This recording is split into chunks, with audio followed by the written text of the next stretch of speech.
Sarah Martinez adjusted her safety glasses and wiped the sweat from her forehead as she examined the damaged generator housing at Forward Operating Base Sentinel. The scorching Afghan sun beat down mercilessly on the remote outpost, located 40 miles northeast of Kandahar. To everyone around her, she was just another civilian contractor, one of dozens who kept the base running smoothly with their technical expertise. Her khaki work clothes and tool belt made her blend seamlessly into the background of military operations. The soldiers barely gave her a second glance as she worked. Why would they? Sarah appeared to be nothing more than a quiet, competent technician who fixed electrical problems and maintained critical infrastructure. She spoke softly, kept to herself during meals, and focused entirely on her work. The young Marines and Army personnel saw her as someone's aunt or older sister, a civilian who somehow ended up in this dangerous corner of the world doing a thankless but necessary job. What they didn't know was that Sarah had spent 12 years as a Marine Corps sniper before transitioning to private contracting work. Her military records were classified, buried deep in Pentagon databases that few people had clearance to access. She had served 3 tours in Iraq and 2 in Afghanistan, earning commendations that would never appear on any public resume. Her transition to civilian contractor work wasn't about money or a change of pace. It was about staying in the fight while officially being out of it. The irony wasn't lost on her that she now worked to keep the lights on at the same type of bases where she once hunted high-value targets in the darkness. Her hands, which had once steadied a rifle scope with deadly precision, now wielded screwdrivers and voltage meters with equal expertise. She had taught herself electrical systems during her final military assignment, knowing that technical skills would be her ticket to staying overseas without carrying a weapon. Sarah's supervisor, a gruff contractor named Jim Morrison, approached her workstation near the motor pool. Morrison was a former Navy engineer who treated all his civilian workers like wayward children who needed constant supervision. He had no idea that Sarah possessed more combat experience than half the base's military personnel combined. "Martinez, how's that generator looking? The colonel's been breathing down my neck about power reliability," Morrison said, consulting his clipboard with exaggerated importance. "Should have it back online within the hour," Sarah replied without looking up from the control panel she was rewiring. "The problem was in the automatic transfer switch. Someone installed the wrong capacity relay." Morrison nodded and wandered off to harass another worker, leaving Sarah to continue her methodical repairs. She preferred working alone, partly because it allowed her to stay alert to her surroundings in ways that civilian contractors weren't supposed to notice. Her ears automatically tracked the sounds of the base, distinguishing between normal operational noise and anything that might indicate trouble. The dining facility buzzed with conversation during the lunch hour as Sarah sat alone at her usual corner table, picking at a plate of reconstituted mashed potatoes and mystery meat. She watched the young soldiers joke and complain about their assignments, their youth and inexperience obvious in every gesture and word. Most of them had never seen serious combat, and Sarah hoped they never would. A group of Marines at the next table was discussing the recent increase in intelligence reports about enemy activity in the surrounding area. Taliban forces had been probing the base's defenses for weeks, testing response times and looking for weaknesses. The base commander had increased security patrols and adjusted the guard rotation, but resources were stretched thin across the remote outpost. "I heard they spotted scouts on the southern ridge yesterday," one young Marine was saying to his companions. "Command thinks they might be planning something big."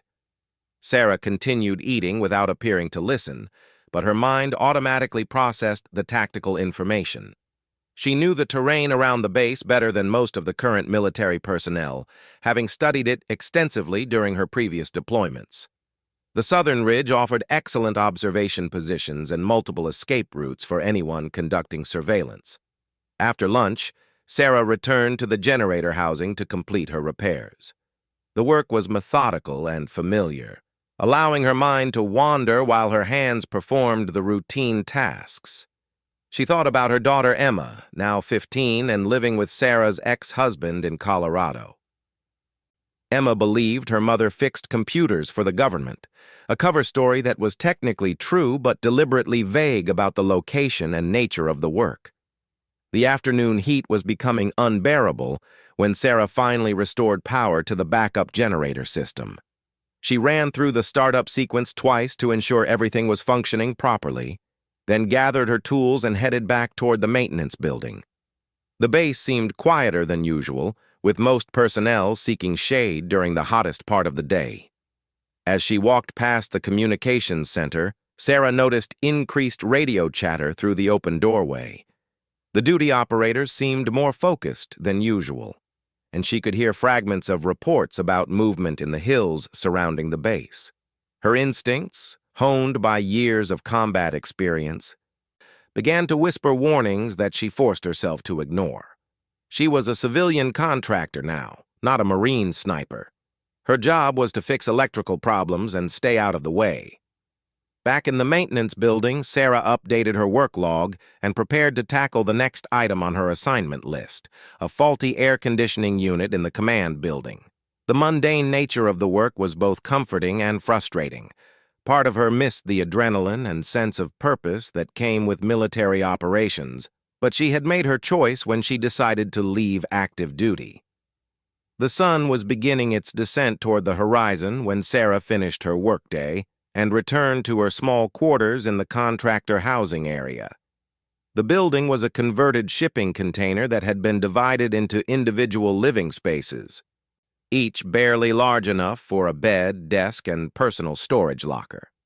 Sarah had personalized her space with a few photographs and a small collection of books, creating a tiny haven of normalcy in the harsh environment.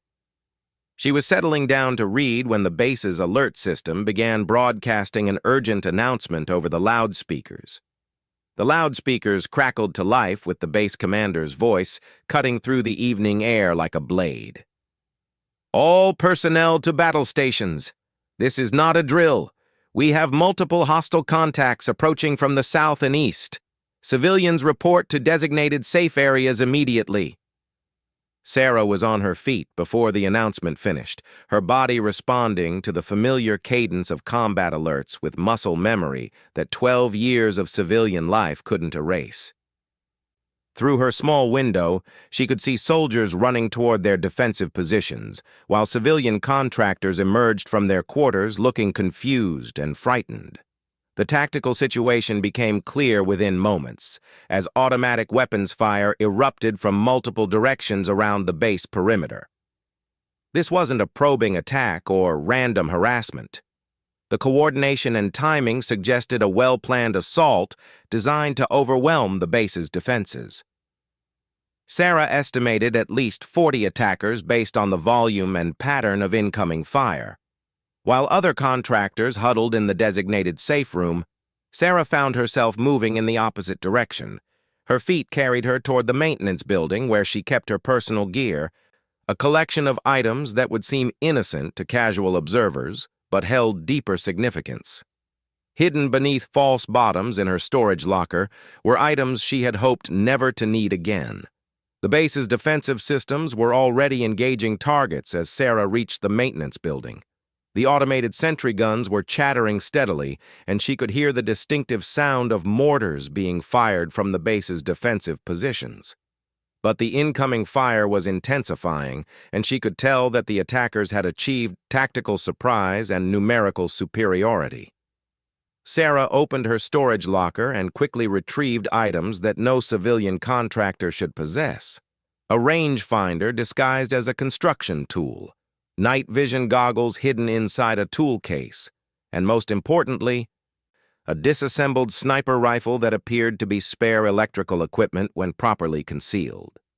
She had maintained these items meticulously during her years of contractor work, telling herself they were just souvenirs that she kept for sentimental reasons. The sound of explosions was getting closer as Sarah assembled her rifle with practiced efficiency. The weapon was a custom-modified version of her old military sniper rifle, a tool she had used to eliminate over 60 confirmed targets during her active duty years. Her hands remembered every component and adjustment, muscle memory taking over as the sounds of battle intensified around the base. Moving to a concealed position on the maintenance building's roof, Sarah began her tactical assessment of the situation. The base's defenders were well-trained but young, and they were being pressed hard by attackers who clearly knew the terrain and defensive layout. She could see muzzle flashes from at least 15 different positions in the hills surrounding the base, with more contacts moving to flanking positions that would allow them to fire directly into the defensive perimeter. The base's command structure was holding together, but Sarah could see critical gaps developing in the defensive line where soldiers had been wounded or killed. The attackers were using classic insurgent tactics, maintaining sustained pressure while gradually tightening the noose around the base. Without immediate reinforcement or a significant shift in tactical advantage, the base would be overrun within an hour. Sarah's finger found the familiar weight of her rifle's trigger as she identified her first target. A machine gunner positioned on the southern ridge was raking the base's main defensive line with sustained fire, preventing the soldiers from mounting an effective counterattack. The range was 800 meters, well within her capabilities even after years away from combat operations. The shot was clean and silent, the suppressor on her rifle ensuring that her position remained concealed. The machine gun fell silent immediately, and Sarah was already acquiring her next target before the first body hit the ground. A spotter positioned near the destroyed machine gun nest became her second kill, eliminated before he could report the sniper's death to his commanders. Moving systematically through the targets she could identify from her elevated position, Sarah began dismantling the attacker's coordination and communication structure. She prioritized leaders and heavy weapons operators, understanding that removing key personnel would disrupt the enemy's ability to maintain their coordinated assault. Each shot was calculated and precise, the product of years of training and experience that no amount of civilian work could diminish. The attackers began to realize they were being picked off by an unseen sniper, and their assault started to lose momentum as squad leaders tried to identify the source of the devastating, accurate fire. Sarah had eliminated 8 confirmed targets when she noticed a group of attackers attempting to flank the base's eastern defensive position through a wadi that the base's defenders couldn't adequately cover. Without hesitation, Sarah repositioned to the eastern side of the maintenance building roof, using her intimate knowledge of the base's layout to move unseen through the chaos of the ongoing battle. The flanking force consisted of 12 attackers moving in tactical formation through the rocky terrain, clearly intending to breach the base's perimeter at its weakest point. Sarah's new position gave her perfect enfilade fire down the length of the wadi where the attackers were advancing. She had learned this tactic during urban warfare training, understanding how to use terrain features to maximize the effectiveness of precision fire. The attackers were trapped in a natural funnel with no escape routes once she began engaging them. The first shot took out the lead scout, causing the rest of the squad to seek cover among the rocks. But Sarah had anticipated their reactions, and she systematically engaged each position where the attackers thought they were safe. Her years of experience had taught her to think like her targets, predicting where they would move and positioning herself accordingly.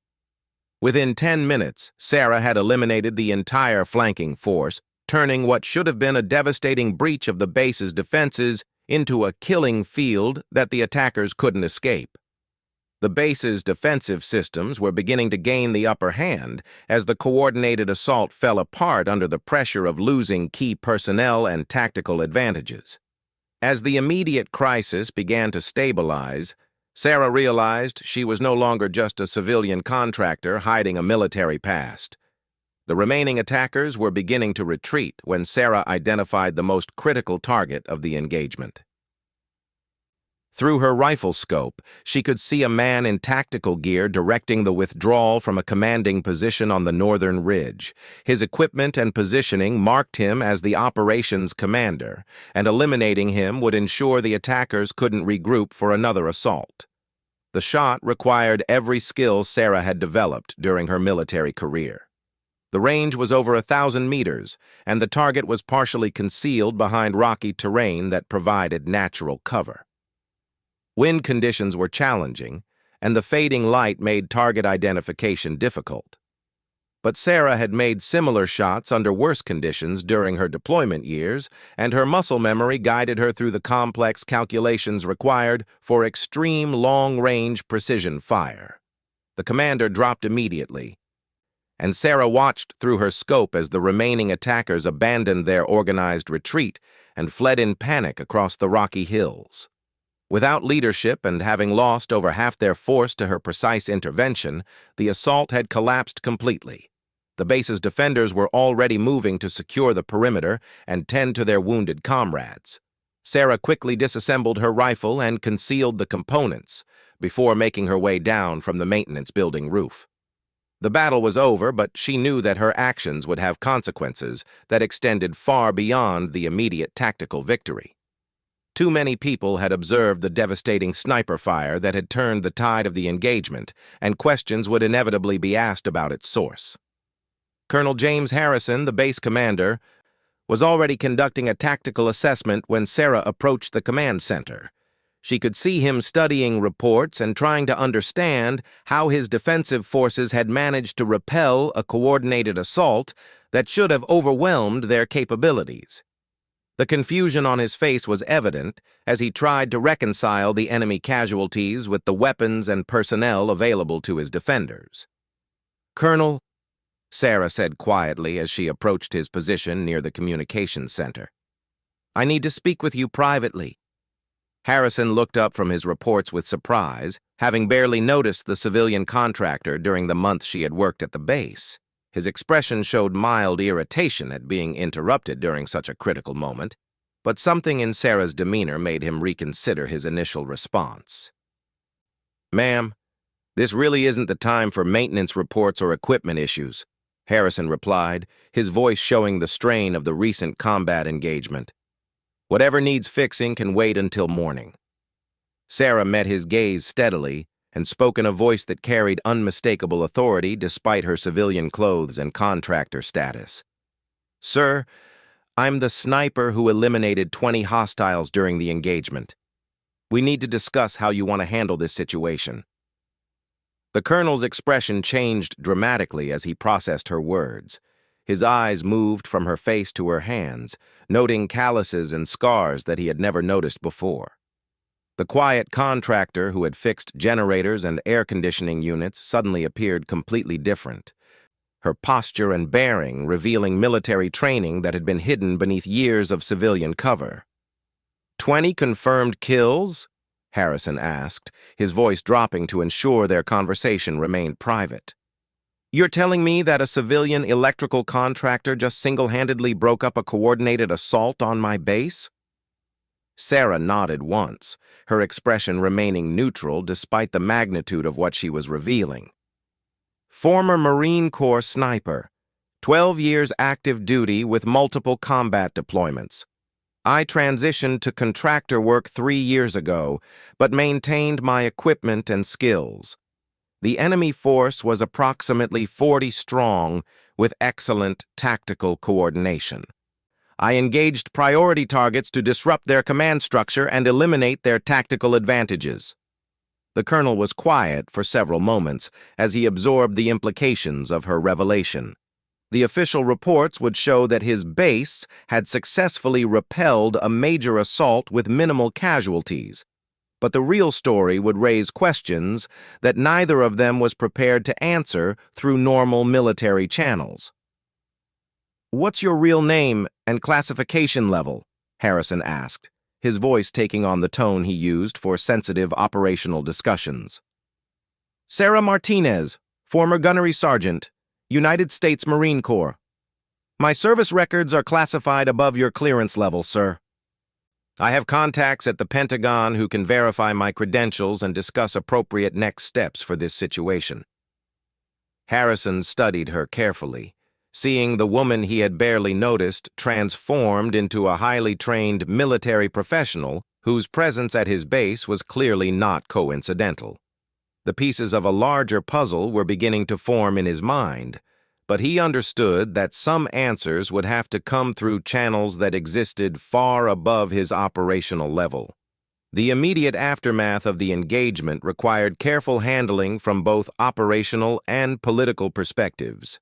Sarah's intervention had saved the base and prevented what would have been a significant military disaster. But her presence and capabilities raised questions about oversight and command authority that neither local command nor civilian contractor management was equipped to address. Within 6 hours, Sarah found herself in a secure video conference with Pentagon officials who had been monitoring the situation at Forward Operating Base Sentinel. Her cover as a simple civilian contractor was permanently blown, but her actions during the engagement had demonstrated capabilities that made her too valuable to simply send home. The conversation with Washington was brief and professional, conducted by military intelligence officers who clearly knew more about her background and current assignment than the base commander did. Sarah learned that her placement at the base had not been entirely coincidental, and that certain elements within the military hierarchy had been expecting exactly the type of situation that had just unfolded. "Your assignment is being modified effective immediately," the intelligence officer informed her through the encrypted video link. "You'll be transitioning from contractor status to a special advisory role that provides appropriate operational authority for your skill set. The cover story for local personnel is that you're being reassigned due to exceptional performance during the recent engagement."